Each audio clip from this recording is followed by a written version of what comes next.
opens the center, immediately fighting for central squares and preparing to develop pieces efficiently. Developing the knight early aims for central influence and prepares for pawn advances, immediately challenging white's ambition for queenside space. Developing the knight logically, preparing for pawn advancement and castling while maintaining flexibility. Embracing the king's Indian setup, black prepares to fianchetto the bishop, aiming for central pressure and a dynamic game. Developing the knight to d2 supports the central pawn and prepares kingside castling, aiming for a flexible pawn structure. Developing the bishop here solidifies black's fianchetto, creating a powerful long-range diagonal and preparing for castling. Asserting central dominion, this pawn thrust aims to control key squares and potentially open lines for future action. Securing the monarch is paramount. This castling action prioritizes king safety and readies the rook for central involvement. Developing the bishop here opens lines and prepares for potential central action, eyeing the king side. Solidifying the center and preparing to challenge white's pawn structure with a potential e5 push. Securing the king behind a wall of pawns and knights signals a desire for structural integrity, paving the way for further piece development towards the center and potential queenside expansion without immediate tactical fireworks. Developing the knight to its natural square reinforces the center and prepares for a potential kingside attack, while also freeing the c-pawn for future maneuvers like c6 or c5. Repositioning the rook to the central file creates immediate pressure, aiming to exploit the now open e-file and potentially support an e5 pawn advance. Opening the center with e5 immediately challenges white's central pawn chain, creating dynamic tension and offering a direct confrontation rather than allowing white to consolidate comfortably. Abruptly releasing the central tension opens the e-file, potentially creating attacking avenues for white's rook, while forcing black to reevaluate the safety of his castled king and the coordination of his pieces on the queen side. Recapturing the pawn with the knight immediately challenges white's central pawn structure and opens a diagonal for the queen, offering active counterplay. Exchanging knights here aims to simplify the position, potentially creating an open c-file for your rook and giving your bishop on d3 more scope. However, it also relieves pressure on black's center and allows their knight to reposition comfortably. Be mindful of black's active pieces and their potential to exploit the newly opened diagonals. Opening the e-file so decisively reclaims the lost tempo from the pawn exchange, immediately preparing to challenge white's central pawn structure and potentially unleash the dark-squared bishop. Suddenly, white reroutes the knight to nc4, a dynamic maneuver that pressures black's central pawn structure and eyes the queen side. This repositioning aims to disrupt black's carefully constructed pawn chain and open new avenues for attack. The knight now lurks, potentially creating imbalances and forcing black to react defensively, possibly weakening their own kingside pawn cover or surrendering control of key squares. A valiant knight's sortie, abandoning the pawn chain's protection to eye the kingside. Black seeks active counterplay, aiming to disrupt white's central control and potentially launch an attack, though this maneuver leaves the e5 pawn somewhat exposed and could lead to complications if white seizes the initiative. Targeting the queenside pawns, white seeks to exploit any potential weakness there and restrict black's developing pieces. Strategically positioning the bishop to contest the central diagonal and prepare for potential kingside pressure, black endeavors to neutralize white's queenside expansion and establish a more active piece presence. Fortifying that queenside flank, pushing the pawn to a5 is a proactive measure, intending to restrict black's knight on f6 and potentially create weaknesses on their b-pawn, while also gaining a little breathing room for white's own pieces on that wing. Securing the knight on f4 creates an immediate outpost, a powerful strategic foothold deep within white's territory. This position directly challenges white's central control and eyes potential weaknesses around the king, particularly if white's pawn structure is forced to adjust. The knight's new placement offers excellent attacking prospects, potentially rerouting to other aggressive squares or initiating a decisive skirmish. Reclaiming control of the central light squares becomes paramount, and redeploying the bishop to f1 allows it to support potential pawn advances on the king side or even aim towards the queen side if the opportunity arises. Shifting the queen to the 7th rank subtly reinforces the central pawn structure and prepares for potential maneuvers involving the rook on the e-file or even a future advance of the g-pawn. White's queen elegantly pivots to the queen side, reinforcing the potential king-side assault and preparing a coordinated effort across the center with the d3 bishop. Connecting the rooks along the d-file now firmly establishes black's presence in the center, preparing for potential breakthroughs and reinforcing the king's defensive network by freeing up the queen. Solidifying the queenside pawn structure while preparing to develop the c1 bishop seems to be the immediate plan, but it also subtly opens a diagonal for potential future pressure on black's king. Challenging white's queenside pawn structure, black initiates a pawn storm with the intention of disrupting white's king's safety and potentially opening lines for their own pieces, aiming to capitalize on the slightly exposed king. Opening the a-file with this capture immediately challenges black's queenside pawn structure and prepares to exert pressure down the newly freed vertical, potentially targeting weaker pawns or creating outposts for white's rooks. Opening the a-file through this capture is a double-edged sword.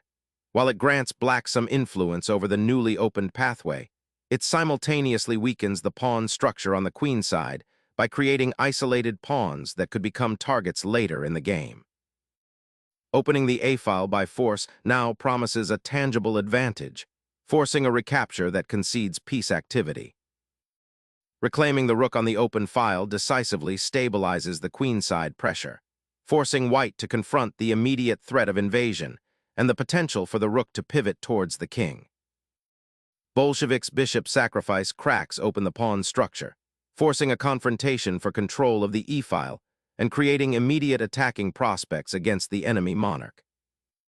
Recapturing with the pawn immediately reclaims material and re-establishes a pawn chain, though it does create a slight weakness on the f4 square that white might target later.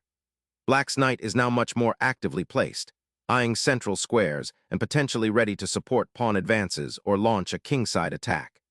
The immediate goal is to untangle pieces and activate the rooks, particularly the one on a8, which is now somewhat isolated. Consider the long-term implications of this pawn structure. It could lead to interesting positional battles.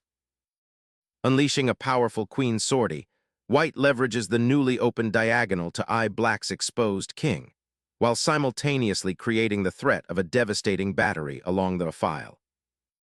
Asserting influence on the open file while simultaneously challenging the white queen's placement creates a dynamic tension, potentially forcing white into a defensive posture or a strategic concession to maintain material balance. Reclaiming the queenside with this pawn advance signals an intention to solidify white's pawn structure and prepare for potential advances down the b-file, aiming to restrict black's knight on a4 and potentially create weaknesses.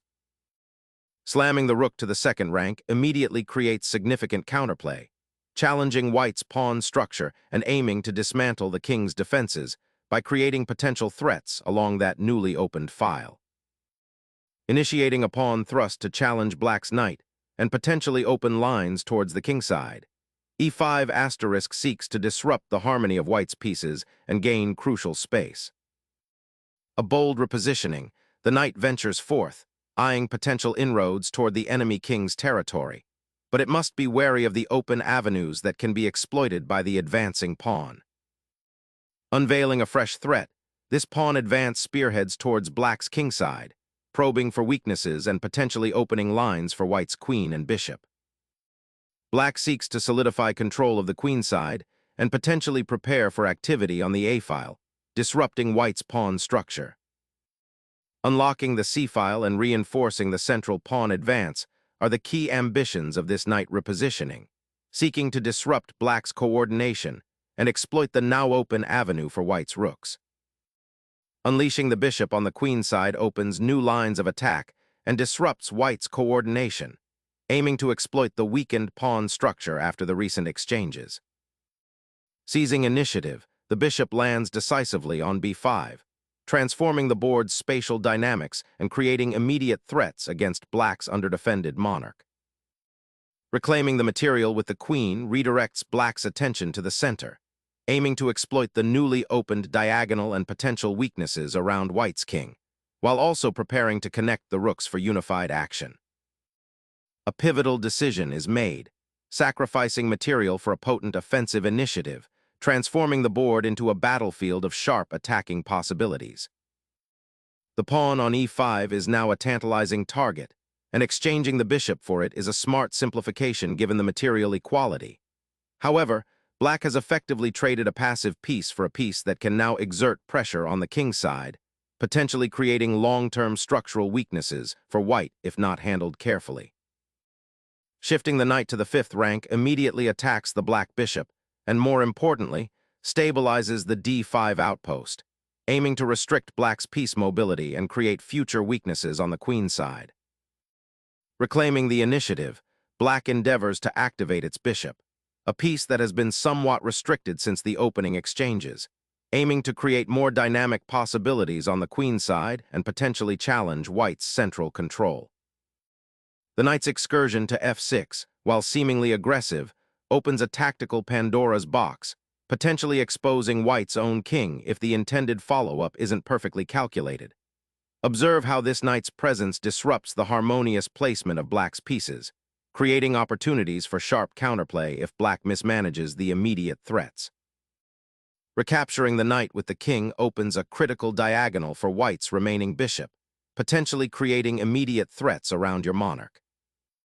Consolidating the knight's position to a central square, this maneuver aims to improve its defensive capabilities while potentially preparing for a future advance that could disrupt black's pawn structure. Black's knight hops back to safety, potentially eyeing a future sortie towards white's somewhat exposed king, while simultaneously reinforcing the pawn chain and preparing to activate the queen along the newly opened 3rd rank. Securing the knight on a more active square, the knight's repositioning from e4 to d5 aims to initiate pressure along the now open d-file and potentially restrict black's king's mobility. A fascinating attempt to reactivate the bishop, aiming to exploit the potentially weakened king side by creating a dynamic blockade. Unlocking the g-file potential suddenly becomes white's priority, eyeing a latent pathway to the opposing monarch. Accepting the exchange of bishops immediately after the knight maneuver frees up black's pieces and begins to consolidate their presence on the king side. Opening the h-file decisively now creates a critical breakthrough, potentially liberating your rook and creating threats against black's uncastled king. The rook's repositioning to c2 activates a long dormant piece, aiming to disrupt white's pawn structure on the queen side and potentially challenge the opened c-file. A strategic repositioning emerges, aiming to activate the rook and potentially exploit the open files. Unleashing a desperate monarch check, black probes the newly liberated diagonal, seeking any immediate weakness to exploit before white's reinforced central pawns solidify their dominion. Safeguarding the monarch becomes paramount. Ushering the king to the 2nd rank offers it a refuge from potential checks along the open file and better connects it to the defense of the kingside pawns, particularly the vulnerable g-pawn. Unleashing a bishop check, black seizes the initiative, forcing the white king onto a perilous path, potentially setting up devastating discovered attacks or forcing material concessions to escape the immediate predicament. Securing the f-pawn prevents black's bishop from immediately infiltrating further and provides a crucial defensive support for the king, though it does slightly weaken the light squares around the white monarch. A desperate attempt to stir chaos, leveraging the open rook file to disrupt white's meticulously constructed pawn chain and potentially expose the king. The king's newfound safety on g1 allows the rooks to consider activating along the central files, potentially probing for weaknesses or preparing a regrouping. The bishop's redeployment to e6 subtly revives the passed pawn on b5, threatening to advance and create potential complications in the pawn structure. Securing the rook's access to the critical central squares and preparing for a potential advance of the pawn chain are the immediate aims of placing the bishop here, offering a more active role than it had on its previous diagonal. A strategic retreat to an advanced outpost, black repositions the rook to threaten white's king and potentially disrupt the pawn structure, aiming to create imbalances and exploit any hesitations in white's defensive setup. The monarch bravely ventures toward the kingside flank, seeking respite from the incessant checks and aiming to consolidate behind the pawn shield. The rook's redeployment to the queenside aims to disrupt white's pawn structure and potentially create counterplay on the file, though it also abandons the defense of the c2 pawn for the moment. Initiating a pawn storm on the kingside, white aims to disrupt black's newly coordinated pieces and potentially create attacking chances against the monarch. The pawn thrust to h4 opens a dynamic diagonal for the bishop and attempts to exploit the weakened kingside structure, a risky endeavor given the proximity of the enemy rook. Reasserting regal safety is paramount. The king's repositioning aims to shield him from the encroaching rook and bishop battery, a necessary retreat to avoid immediate tactical threats and prepare for a more solid defensive formation. Exploiting the open h-file, black boldly advances, creating a pawn past threat and drawing the white king into a more exposed position, a dangerous gambit when material is scarce. Solidifying the bishop's influence on the long diagonal, this maneuver prepares to challenge black's overextended pawn structure on the kingside by potentially bringing the bishop to a more active square or supporting a pawn advance that opens lines. The black rook's relentless march, culminating in this check, attempts to disrupt white's pawn structure and force concessions, but the king's retreat to the corner highlights a growing vulnerability that might prove too costly to defend in the long run. Securing the rook's repositioning to flank the enemy's weakened king offers a subtle shift towards a more aggressive stance, exploiting the open files created by prior exchanges. The rook swings across, a bold maneuver aiming to disrupt white's pawn structure and potentially infiltrate the kingside.